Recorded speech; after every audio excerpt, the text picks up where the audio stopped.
কিন্তু অনেকক্ষণ থেকে দেখছি এখানে একটা মুরব্বি আছে, মুরগির দোকানের সামনে দাঁড়িয়ে আছে।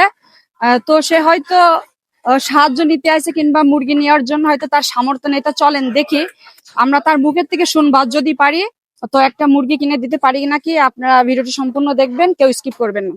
এখানে দাঁড়ায় আছেন কেন? মুরগির জন্য নিছেন আপনি মুরগি? টাকা আছে আপনার কাছে মুরগি কেনার মতো? আপনি এখানে এইভাবে তাকায় তাকায় দেখতেছেন যে মুরগি বিক্রি হচ্ছে? আচ্ছা, আমি যদি আপনাকে একটা মুরগি কিনে দিই, আপনি কি নেবেন? ভাই একটা মুরগি দাও, এখান তো একটা মুরগি দাও। আপনার পরিবারে কয়জন আছে, কে কে আছে আপনার পরিবারে?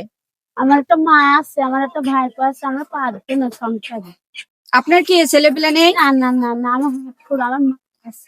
আপনার কোনো ছেলেপিলে নেই? না না না না। আচ্ছা, তো আপনার মুরগিটা যে দিচ্ছে, তো আপনি নিয়ে বাসায় গিয়ে কিন্তু রান্না করে খাবেন, ঠিক আছে?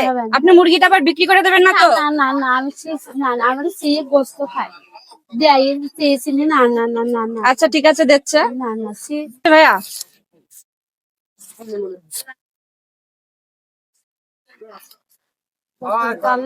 এই যে মুরগিটা আপনি বাসায় গিয়ে রান্না করে খাবেন কিন্তু। হ্যাঁ খাবানি, হ্যাঁ খাবানি। ও শোনো আমার, আমি খাবেন। আল্লাহ তোমার দিস, তুমি যে পথে যাও আমার উন্নতি হোক। তোমার জন্য দুইজন তো জবাইকে নিলাম তোমার সামনে, আল্লাহর কাছে কামনা করে। আল্লাহ আমি হাত পুরো মানুষ।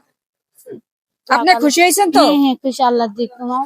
আপনারা যে যে জায়গা থেকে এই ভিডিওটি দেখবেন অবশ্যই প্রচুর পরিমাণে ভিডিওটি শেয়ার করে দিবেন, যেন এমন অসহায় মানুষের পাশে আমরা দাঁড়াতে পারি।